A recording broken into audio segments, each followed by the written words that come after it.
दोस्त कहते हैं कि अक्ल बड़ी या भैंस, लेकिन कुछ लोग ऐसे होते हैं जिसमें न अक्ल बड़ी होती है और न भैंस, और फिर भी किस्मत ऐसी कि खुद यमराज को भी परेशान कर दे।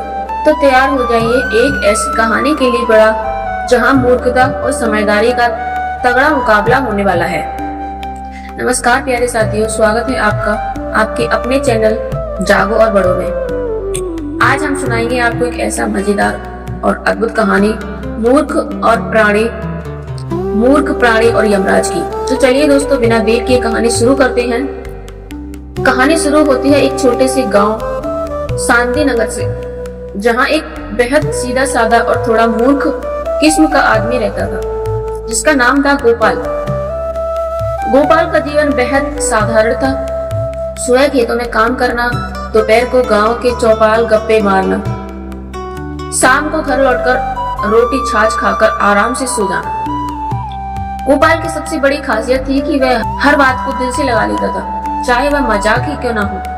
और सबसे बड़ी कमी थी कि वह कभी चीजों की गहराई में नहीं जाता था, बस ऊपरी तौर पर देखता और मान लेता था। एक दिन जब गांव में धूप आग बादशाह रहे थे और लोग पेड़ों की छांव में सुस्ता रहे थे, तभी गोपाल के दरवाजे पर एक अजीब सी दस्तक हुई। आवाज ऐसी थी मानो कोई भारी लोहे की छड़ी से दरवाजा बजा रहा हो। गोपाल ने जब दरवाजा खोला तो सामने एक अजीबोगरीब दृश्य था।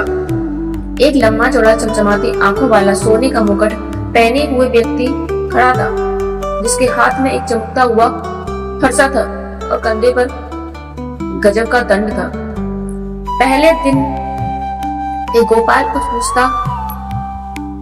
इससे पहले कि गोपाल कुछ पूछता हुआ गंभीर स्वर में बोला, गोपाल, यमलोक में से तुम्हें बुलावा आया है, तुरंत चलो पड़ेगा। गोपाल हक्का पक्का रह गया। उसकी तो जीभ बन गई, पर फिर भी अपनी आदत के अनुसार उसने बेवकूफ भरी मुस्कान के साथ पूछा, पर माई बाप, मैं तो तभी जिंदा हूँ, फिर मुझे क्यों बुलाया गया? वह रहस्यमय व्यक्ति गंभीरता से मुस्कुराया और बोला, यह कोई साधारण बुलावा नहीं है गोपाल, तुम्हें बुलावा गया है एक खास वजह से। गोपाल को कुछ समझ नहीं आया, पर उसने सोचा शायद भगवान उसे इनाम देने के लिए बुला रहे हैं, क्योंकि पिछले महीने उसने गांव के कुएं में से एक बकरी बचाई थी। गोपाल ने बिना ज्यादा सोचे समझे अपनी लाठी उठाई, अपने गंदे चप्पल पहने और चल पड़ा उस रहस्यमय व्यक्ति के साथ। रास्ते में जब वे दोनों हवा में तैरते हुए बादलों को चीरते हुए एक विचित्र सी रोशनी में ऊपर जा रहे थे। गोपाल डर के मारे तब तक कांप रहा था, लेकिन फिर भी उसके मन में कहीं न कहीं उम्मीद पल रही थी कि शायद उसे किसी बड़े राज्य का हिस्सा बनाया जा रहा है। अतः वे एक विशाल दरवाजे के सामने पहुंचे, जो चमचमाते सोने का बना हुआ था और उसके ऊपर लिखा था यमलोक कार्यालय। दरवाजा अपने आप खुला और अंदर का दृश्य देखकर गोपाल की आंखें चौंधिया गई। अंदर एक विशाल सिंहासन पर बैठे थे स्वयं यमराज, जिनके चेहरे पर क्रोध और जिज्ञासा दोनों का अजीब सा मिश्रण था। उनका हाथ एक भारी गदा के ऊपर टिका हुआ था। वह बड़े ध्यान से गोपाल को घूर रहे थे, मानो किसी गहरे रहस्य को हल करने की कोशिश कर रहे हो। पूरे हॉल में सन्नाटा था, सिर्फ गोपाल की थक थक करती धड़कनों की आवाज सुनाई दे रही थी। यमराज ने गरजती हुई आवाज में कहा, गोपाल, तुम्हें यमलोक इसलिए नहीं बुलाया गया कि तुम्हारी मृत्यु हो गई है, बल्कि इसलिए क्योंकि तुम्हारे कर्म इतने विचित्र हैं कि स्वर्ग और नरक दोनों के दरवाजे के लिए उलझन में पड़ गए हैं। गोपाल को तो कुछ समझ नहीं पाया। वह सोचने लगा, कर्म मैंने तो बस खेत जोते हैं, कद्दू उगाए और कभी कभी बकरी के साथ बातें की हैं, इसमें कैसा विचित्र कर्म? यमराज ने एक कागज निकाला, जिसमें गोपाल के जीवन भर की कर्मों की सूची लिखी थी। कभी उसने कंधों को पंडित समझकर आरती उतारी थी, कभी भूतों को प्रसाद चढ़ा दिया और कभी गांव के स्कूलों में गलती से पढ़ाते पढ़ाते बच्चों को उल्टा ज्ञान दे दिया। गोपाल के कर्म ऐसे थे कि उन्हें गिनते गिनते यमदूत भी चकरा गए थे। यमराज ने गंभीरता से कहा, अब तुम्हारी परीक्षा होगी। अगर तुम उसमें सफल हो गए तो तुम्हें वापस पृथ्वी पर भेज दिया जाएगा वरदान के साथ, लेकिन अगर असफल हो गए तो फिर तुम्हारी आत्मा को भी स्थायी क्रम में भेज दिया जाएगा, जहाँ न स्वर्ग है न नरक, बस अंतहीन मूर्खता का महासागर है। गोपाल के पैरों तले से जमीन खिसक गई, पर उसकी खासियत थी जब भी डर लगता था वह बिना सोचे समझे मुस्कुरा देता था। और यही मुस्कान देखकर यमराज के चेहरे पर एक हल्की सी मुस्कान आई, मानो वह खुद भी इस परीक्षा के नतीजे को लेकर आश्वस्त न हो। कहानी अब यहाँ से एक ऐसे मोड़ पर आ गई थी जहाँ गोपाल को अपनी मूर्खता से ही खुद को साबित करना था, और इस पूरे रहस्य में छिपा था एक गहरा रहस्य, जिसे जानने के लिए यमराज खुद भी उत्सुक थे। अब परीक्षा कैसी होगी? क्या गोपाल अपने मासूमियत और मूर्खता से यमराज को भी चमका दे पाएंगे, या फिर वह गलती से खुद को किसी अनंत सजा में फंसा दे बैठेगा? गोपाल अब उस विशाल दरवाजे के बीचों बीच एक नन्ही सी मछली की तरह फंसा खड़ा था। चारों ओर से घूमती हुई आंखें, बड़ी बड़ी हथियार, भारी भारी हथियार थामे यमदूत और सिंहासन पर बैठा था। महाबली यमराज इनकी भौहें आपस में टकराते हुए इतनी भयानक लग रही थी गोपाल के गले से तो आवाज भी नहीं निकल रही थी। तभी यमराज ने गला ककारा और गरजती हुई आवाज में बोला, गोपाल, अब तुझे जीवन और मृत्यु के बीच की परीक्षा देनी होगी। एक ऐसी परीक्षा जो ना तो सरल है और ना ही कठिन। बस तेरा स्वभाव ही तय करेगा कि तू क्या बनकर लौटेगा। गोपाल ने बड़ी मासूमियत से पूछा, यमराज महाराज, क्या इसमें चाय नाश्ते का भी इंतजाम होगा? रास्ता लंबा था, पेट में चूहे कूद रहे हैं। पूरा दरबार एक पल के लिए सन्न रह गया। फिर कई यमदूतों के चेहरों पर हंसी छुपी छुपी सी फैल गई, लेकिन यमराज अपनी गंभीरता में टिके रहे, मानो वह इस सवाल का भी गहरा अर्थ निकालने की कोशिश कर रहे हो। यमराज ने एक इशारा किया और एक साधारण सी थाली में गोपाल के सामने पेड़े और दूध रखा गया। गोपाल झपट पड़ा, पर तभी यमराज ने उसे रोका और गंभीरता से कहा, पहली परीक्षा शुरू हो चुकी है गोपाल। यह भोजन विशेष है, इसे तभी खा सकते हो जब तुम 3 सवालों के उत्तर सही दोगे। गोपाल के हाथ रुक गए, लेकिन उसका दिमाग अब तेजी से दौड़ने लगा।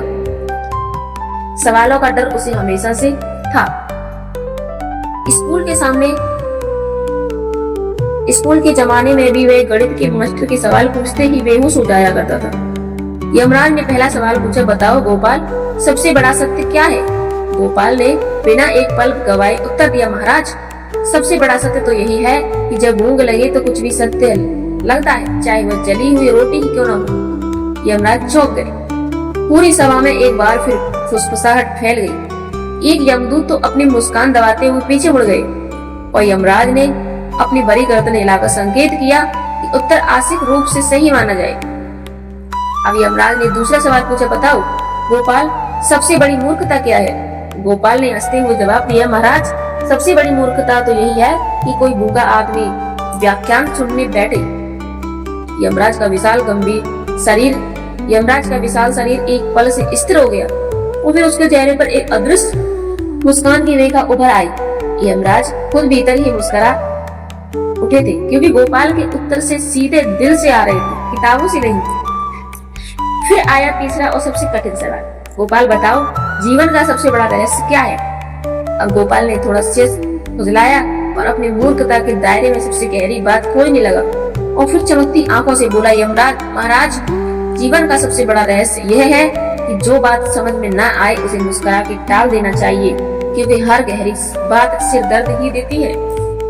पूरे दरबार में इस बार खुलकर हंसी गूंज उठी। यमदूतों से लेकर यमराज तक सबकी गंभीरता जैसे पानी में घुल गई। यमराज ने जोर से गधा जमीन पर टपकाई और गर्जना करते हुए बोले, अति उत्तम गोपाल, तेरी पहली परीक्षा पूरी हुई, लेकिन असली परीक्षा तो अभी बाकी है। गोपाल ने पेड़े और दूध को एक झटके में समाप्त कर दिया और फिर बड़े ही भोलेपन से यमराज से पूछा, महाराज, अब पहली परीक्षा में भी कुछ खाने को मिलेगा ना?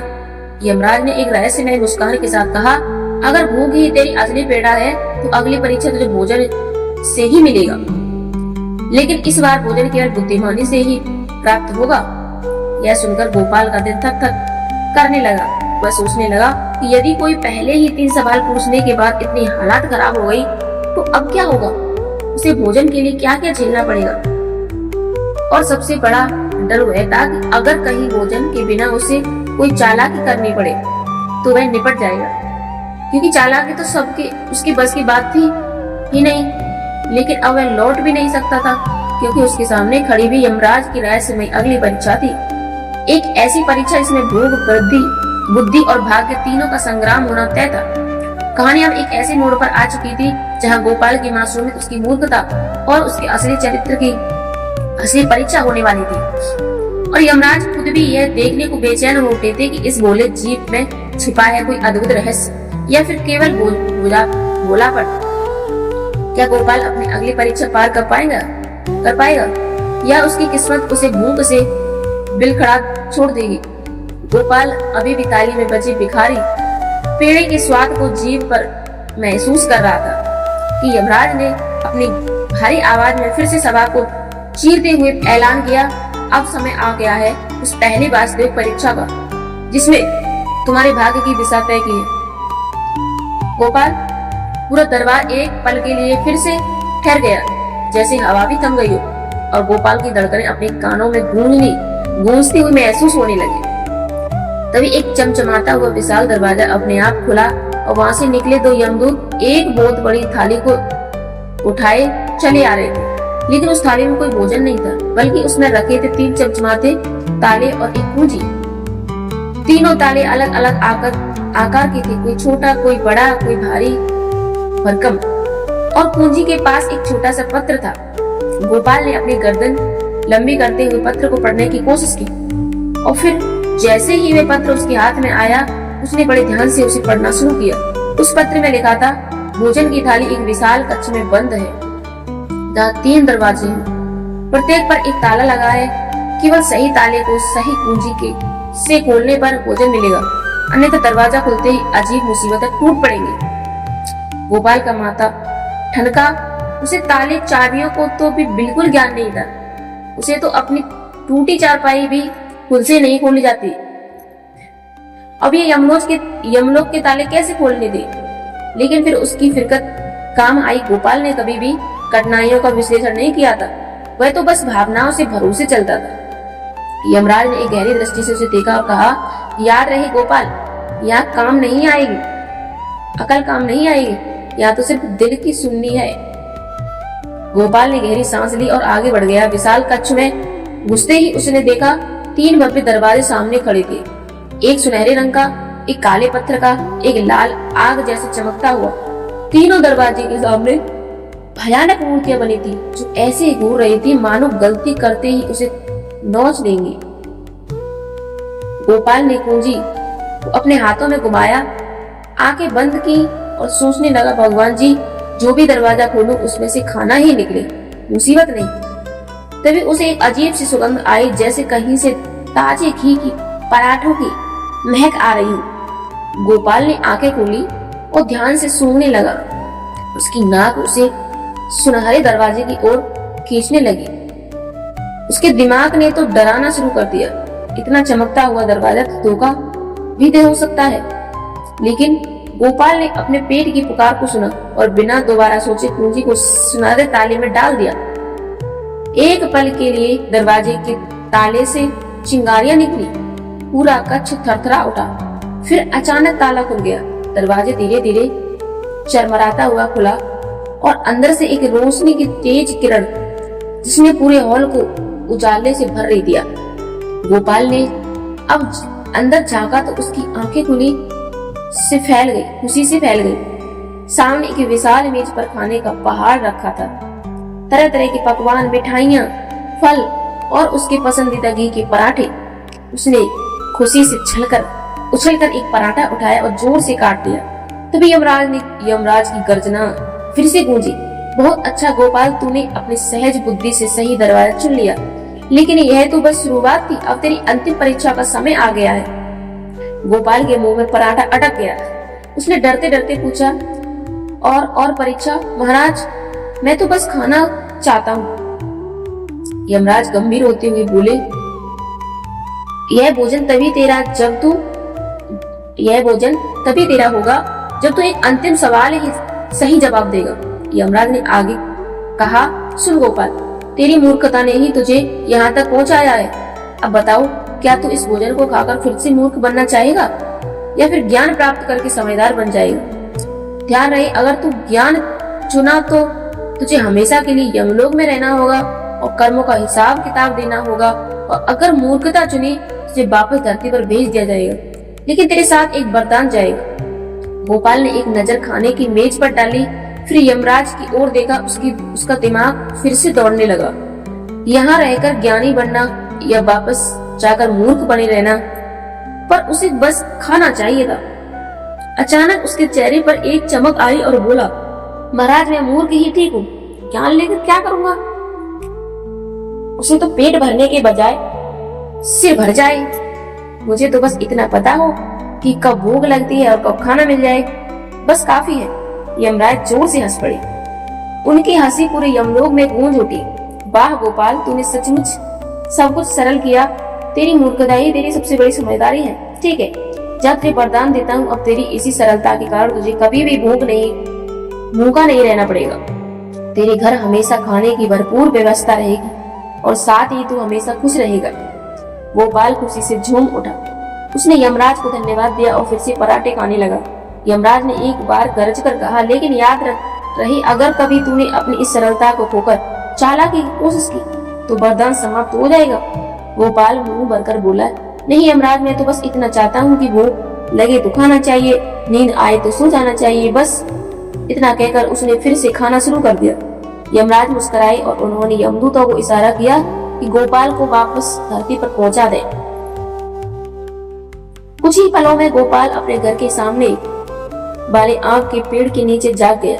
उसने देखा सामने उनकी पत्नी मुस्कुराते हुए खड़ी थी और हाथ में एक थाली में गर्म गर्म पराठे रखे। उसकी चौपड़ी में आवाज पहले से ज्यादा अनाज के बारे थी। गोपाल ने खुशी से पराठा उठाया और बिना कुछ सोचे समझे खाने लगा। उस दिन के बाद गोपाल का घर हमेशा खुशहाल रहा। उसे कभी भूखा नहीं रहना पड़ा और ना ही उसकी सरलता कभी कम हुई। और कहते हैं कि यमराज आज भी कभी कभी उसकी इस सरलता की कहानी सुनाकर नए यमदूतों को सिखाते हैं कि कभी कभी दिल की सुनना दिमाग से ज्यादा जरूरी होता है। तो दोस्तों, कैसी लगी आपको गोपाल और यमराज की यह कहानी? इस कहानी से हमें सीख मिलती है कि कई बार जीवन को सरल रखना ही सबसे बड़ी समझदारी है। अगर आपको कहानी पसंद आई हो तो लाइक करें, चैनल को सब्सक्राइब करें और अपने दोस्तों के साथ शेयर करें। नीचे कमेंट में बताएं कि आपको हिसाब से गोपाल ने सही फैसला किया या नहीं। अगले वीडियो में एक नई रोमांचक कहानी के साथ मिलेंगे। तब तक के लिए नमस्कार।